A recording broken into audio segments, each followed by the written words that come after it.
Unusually cumbersome appointment procedure where positions, 3 in number, select new members. And they, I must say, have done so when requested and should be named as the members of the commission who have cooperated and worked hard. The president of the Southern Christian Leadership Conference, the dean of the UMKC Block School, and the director of the Mid-American Regional Council. I have several concerns that I wish to present today. This commission cannot work unless there is commitment and political will, both of which must be present. It has quite limited jurisdiction, as I have indicated to you. It is not proactive. Indeed, what this county may need is an inspector general or an ombudsman. About 50% or 75% of all the informal telephone calls I got, I just simply played that role, listened to what they had to say, and suggested who they needed to call in county government. But you ought to think about, or one of the things to think about is the lack of proactive nature of this particular commission. Since this commission was established, you have a state ethics commission, which may take care of the big boys and how they overlap may be a problem. We need to do something clearly about staff support. You have to have a place in the building. You have to have support. And you probably are going to have a lawyer, according to some of the prior rulings of the Jackson County Council. You may even need a separate lawyer. But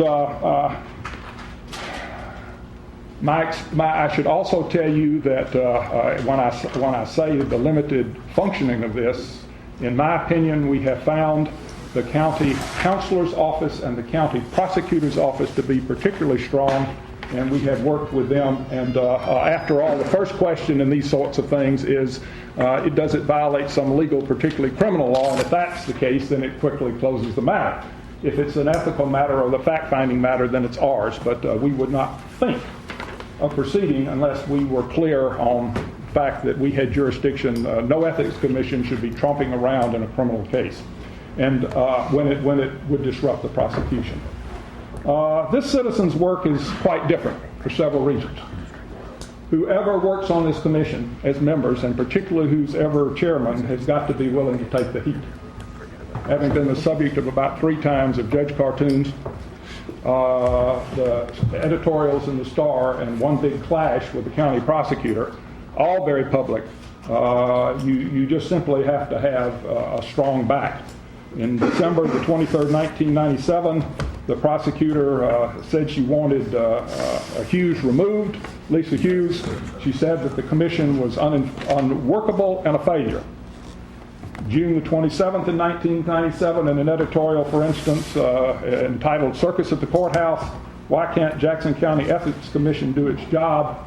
lambasted the commission unmercifully at a time when we were powerless, had no power, really couldn't proceed until that Supreme Court decision came down in 1999. Very technical. However, I will say that sometimes when an ethics chairman has to go to the bully pulpit, when I had to do that to defend the commission, the Star most willingly printed a viewpoint editorial precisely explaining the technicalities, which led very quickly to a call from the prosecutor McCaskill to meetings and handshakes, and good working relationship continued. So there's that part of it, being able to take the bully pulpit, and there's also a part of it to be very restrained. This is almost a judicial type position, and the members of the Ethics Commission and the chairman must often bite their tongues.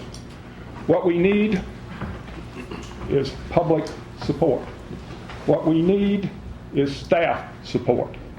One of the most troubling things that I found in the operation of this particular office was, even though I'm a lawyer, is how I could function as the chairman and manage the open meeting laws in something that is absolutely not designed for open meeting laws. When you have to start case strategy and do all sorts of things, that's terrible to not be able to go into executive session. And when you can go into executive session, at the same time, I would tell you that the Ethics Commission always welcomed reporters in its room, because that's the sunshine that is absolutely necessary. And I found the dichotomy of that to be a yin and a yang that was most troublesome. We had, from the county counselor, insisted that when we started litigating and being sued, Jack Campbell from Sugar, Thompson, and Kilroy was our lawyer all the way through. I think you may find that may be necessary to at least have some independent staff support, and I maybe even need to have a lawyer on that. I am informed that there is ongoing movement to revitalize the Ethics Commission. I publicly wish it well. And I'm sure every member who has served with me will do everything we can to help that particular process.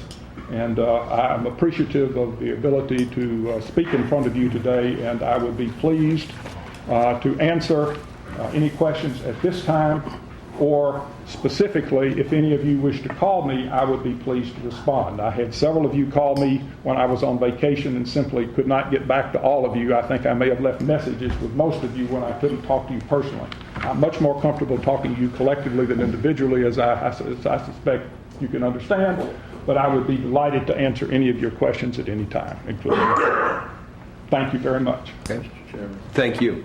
Mr. Rizzo. You said an interesting comment earlier, and it's been a question that's been bothering me for a long time. The prosecutor and the county counselor, you said you've worked with them a lot in resolving complaints. Absolutely. Okay.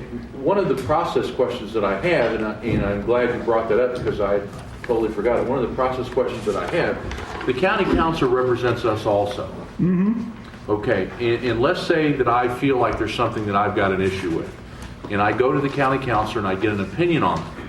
Now, he represents me too. Can he absolve? I mean, if he says it's okay, am I absolved? Those are questions of great finality. When I refer to that, most of the time it's a question of triaging, as the doctors say. Which room do you put them in? Are they sick? What do we do? Sure. I'm sure my... Or not to interrupt you, or if the prosecutor says it's okay, am I okay? In other words, what I'm saying is at what point, at what opinion do you feel comfortable? You can't answer that in a vacuum. For long periods of time, on very esoteric questions, I and other lawyers are accustomed to assembling advice. And what we have to do is turn to a client and say, I bet the honor of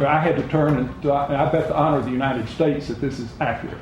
And whoever the Ethics Commission people are, the chairman is, will have to look at the county counselor in the eye, look at the prosecutor in the eye, and make that same value judgment. But I think it's important to say that when we're dealing with the very technical fiscal matters that we're talking about, most of the issues are legal and they are not ethical.